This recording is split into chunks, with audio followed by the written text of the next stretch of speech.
रुक जाओ, कहां जा रही हो और बैग में क्या चुराई हो? साहब कुछ नहीं है साहब, ये सामान तो मेरा है, मैं सुबह लाई थी।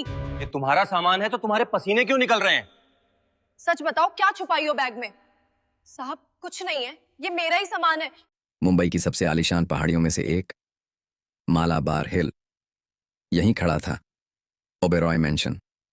एक ऐसा बंगला जिसकी कीमत में शायद छोटे मोटे शहर बस सकते। इटालियन मार्बल की चमकती फर्श, दीवारों पर लाखों डॉलर की पेंटिंग्स, क्रिस्टल के झूमर जिनकी रोशनी शाम को महल जैसा एहसास देती थी। और इस साम्राज्य का इकलौता मालिक था राजदीप ओबेरॉय, एक ऐसा आदमी जिसके लिए समय पैसा, जिसकी एक फोन कॉल से करोड़ों की डील तय हो जाती थी। लेकिन उसकी जिंदगी में एक कमी थी, भावनाएं। राजदीप के लिए दुनिया के दो ही नियम थे। 1, हर चीज खरीदी जा सकती है। 2, हर इंसान की कीमत होती है। उनकी दुनिया छोटी थी, बिजनेस, लैपटॉप, मीटिंग्स और एक लंबी तन्हाई। लेकिन इसी आलीशान हवेली के एक कोने में एक ऐसी लड़की काम करती थी जिसे उन्होंने 3 साल में कभी गौर से देखा ही नहीं था। उसका नाम था लक्ष्मी। रोज सुबह सूरज निकलने से पहले आती और शाम ढलने से पहले गायब हो जाती। उसका पहनावा हमेशा एक जैसा होता, पुराना सलवार कमीज जिसका रंग कई बार धोने से फीका पड़ चुका था, दुपट्टा सिर पर सलीके से लिपटा और पैरों में सस्ती रबर की चप्पल जो चलते वक्त छट छट की आवाज करती थी। लेकिन उसके चेहरे पर हमेशा एक अजीब सी शांति रहती थी। वह कभी किसी से बात नहीं करती, कभी शिकायत नहीं करती, कभी गॉसिप नहीं करती, बस चुपचाप काम करती और चली जाती। राजदीप के लिए वह बस एक मशीन थी। लेकिन पिछले कुछ हफ्तों से कुछ बदल गया था। ना शक, राजदीप ने एक बात नोटिस की। लक्ष्मी रोज 5:40 पर पहुंच जाने की जल्दी में रहती थी। वह अक्सर पीछे के दरवाजे से निकलती और उसके कंधों पर होते 2 बड़े नायलॉन के बैग। एक शाम राजदीप अचानक जल्दी घर आ गए। उन्होंने देखा लक्ष्मी जल्दी जल्दी बाहर जा रही थी और बार बार पीछे मुड़कर देख रही थी, जैसे कोई राज छिपा रही हो। राजदीप के मन में एक सवाल उठा, क्या यह चोरी कर रही है? उनकी नसों में गुस्सा दौड़ गया, लेकिन साथ ही एक जिज्ञासा भी जाग उठी। अगले दिन राजदीप ने फैसला कर लिया, आज सच्चाई सामने आएगी। उन्होंने अपनी महंगी रोल्स रॉयस ऑन नहीं निकाली, बल्कि एक पुरानी एसयूवी ली, काली टी-शर्ट, टोपी और काला चश्मा, ताकि कोई उन्हें पहचान न सके। 5:50 बजे लक्ष्मी गेट से बाहर निकली। उसके कंधों पर वही बैग थे। राजदीप धीरे धीरे उसका पीछा करने लगे। लक्ष्मी पैदल चल रही थी, संकरी गलियों से गुजरते हुए, मुंबई की चमकदार सड़कों से दूर। अब रास्ते बदल गए थे। यहां ऊंची इमारतें नहीं थीं, सिर्फ झुग्गियां, टूटी दीवारें और धूल भरी गलियां। राजदीप हैरान थे, ये यहां क्या करने आती है? आखिर लक्ष्मी एक पुराने खंडहर जैसे मकान के सामने रुक गई। वह अंदर चली गई। राजदीप चुपचाप खिड़की के पास पहुंचे और अंदर झांका, और जो उन्होंने देखा उसने उनकी दुनिया हिला दी। आमुन सच, अंदर लकड़ी की बेंचों पर कई लोग बैठे थे। सब्जी बेचने वाली औरतें, मजदूर, रिक्शा चालक और कुछ बूढ़े लोग। लक्ष्मी ने अपने बैग खोले और उनमें से निकाला नोटबुक, पेंसिल, चौक और बचा हुआ खाना। वह ब्लैक बोर्ड के सामने खड़ी हो गई और लिखने लगी। फिर उसने मुस्कुराकर कहा, आज हम अपना नाम लिखना सीखेंगे। राजदीप का दिल जैसे रुक गया।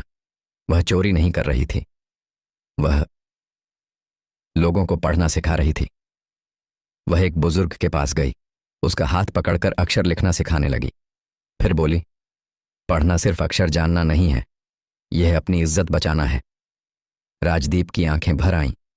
जिस लड़की को वह नौकरानी समझते थे, वह तो समाज का अंधेरा मिटा रही थी। उनकी करोड़ों की दौलत उस पल उन्हें छोटी लगने लगी।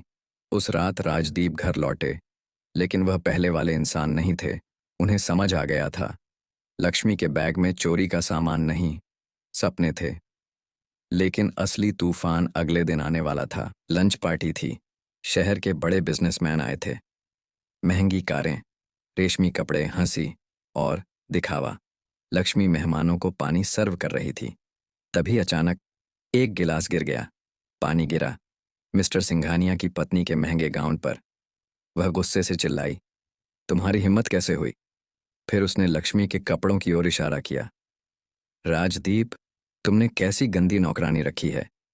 हॉल में कुछ लोग हंसने लगे, लक्ष्मी की आंखों में आंसू आ गए, लेकिन उसी वक्त राजदीप आगे आए और जो उन्होंने कहा उसने पूरे हॉल को चुप करा दिया। लक्ष्मी इस घर के लिए सही नहीं है।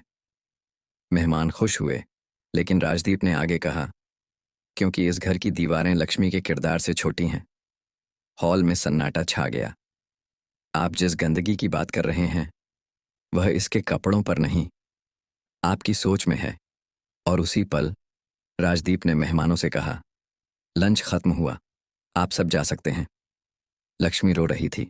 राजदीप ने धीरे से कहा, कल से तुम झाड़ू नहीं उठाओगी, कल से तुम ओबेरॉय फाउंडेशन की हेड ऑन हो। लक्ष्मी की आंखें हैरानी से फैल गईं, लेकिन यह तो बस शुरुआत थी, क्योंकि आगे राजदीप के दिल में एक और सवाल था जो उनकी जिंदगी बदलने वाला था। ओबेरॉय मैंशन की उस दोपहर ने सब कुछ बदल दिया था। जब राजदीप ने सबके सामने लक्ष्मी का साथ दिया और मेहमानों को घर से जाने के लिए कहा, तो पूरे शहर में इस बात की चर्चा फैल गई। किसी को विश्वास नहीं हो रहा था कि मुंबई का सबसे बड़ा अरबपति अपनी ही नौकरानी के लिए इतनी बड़ी पार्टी छोड़ सकता है। लेकिन राजदीप के लिए वह कोई नौकरानी नहीं रह गई थी।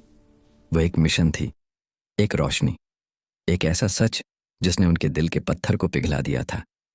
उस शाम जब सारे मेहमान चले गए, ओबेरॉय मैंशन की भव्यता के बीच एक अजीब सी खामोशी थी। लक्ष्मी अभी भी किचन के कोने में खड़ी थी। उसकी आंखें लाल थीं। वह समझ नहीं पा रही थी कि उसके साथ क्या हो रहा है। राजदीप धीरे धीरे उसके पास आए। उनकी आवाज अब पहले जैसी सख्त नहीं थी। लक्ष्मी, अब रोना बंद करो।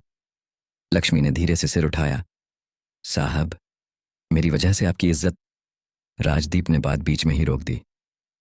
इज्जत आज पहली बार बची है। लक्ष्मी ने हैरानी से उन्हें देखा। राजदीप ने कहा, तुमने जो काम किया है उसके सामने मेरी सारी दौलत छोटी है। कुछ पल दोनों के बीच खामोशी रही। फिर राजदीप ने कहा, कल से तुम इस घर में नौकरानी नहीं हो। लक्ष्मी की सांस जैसे रुक गई। अगले कुछ हफ्तों में ओबेरॉय मैंशन पूरी तरह बदल गया। हवेली का एक बड़ा हिस्सा ऑफिस में बदल दिया गया। बड़ी बड़ी टेबल, फाइलें, नक्शे, प्रोजेक्ट प्लान। जहां कभी सिर्फ बिजनेस मीटिंग होती थी, अब वहां समाज बदलने की योजनाएं बन रही थीं। राजदीप ने शहर के सबसे बेहतरीन एजुकेशन एक्सपर्ट्स को बुलाया, एनजीओ से बात की, सरकारी अधिकारियों से मीटिंग की, और इस सब के बीच हमेशा उनके साथ खड़ी रहती थी लक्ष्मी। लेकिन एक बात अब भी वही थी, लक्ष्मी के कपड़े। वह आज भी वही पुराने सलवार कमीज पहनती थी। राजदीप ने उसके लिए कई महंगे सूट और साड़ियां मंगवाईं, लेकिन लक्ष्मी ने उन्हें छुआ तक नहीं। एक दिन राजदीप ने आखिर पूछ ही लिया, लक्ष्मी, तुम नए कपड़े क्यों नहीं पहनती? लक्ष्मी कुछ पल चुप रही। फिर उसने अपने पुराने दुपट्टे को सहलाया और धीरे से बोली, साहब, ये कपड़े मुझे याद दिलाते हैं कि मैं कहां से आई हूं। अगर मैं रेशम पहन लूंगी तो शायद मैं उन लोगों का दर्द भूल जाऊंगी जिनके लिए मैं लड़ रही हूं। राजदीप कुछ पल चुप रहे। उनके सामने खड़ी यह लड़की सचमुच अलग थी। उन्होंने बहुत अमीर औरतें देखी थीं, लेकिन इतनी सादगी, इतना त्याग उन्होंने कभी नहीं देखा था। उसी पल राजदीप को महसूस हुआ, वह सिर्फ लक्ष्मी का सम्मान नहीं करते, वह उससे प्यार करने लगे हैं। क्या तुम मुझे अपना जीवन साथी बनाना चाहोगे? साहब, मैं एक नौकरानी हूँ, मैं आपके लायक नहीं हूँ। आज तुमने ये बोला, लेकिन आज के बाद तुम कभी ये मत बोलना। तुम्हारी जगह मेरी नजरों में बहुत ऊंची है, जिसका अंदाजा किसी को नहीं होगा। ठीक है, मुझे भी आप दिल से बहुत अच्छे लगे, लेकिन मैं आपसे डरती थी। दोस्तों, अगर आपको ये स्टोरी थोड़ी भी अच्छी लगी हो तो वीडियो को लाइक, चैनल को सब्सक्राइब करिए। दोस्तों, ये वीडियो सिर्फ काल्पनिक है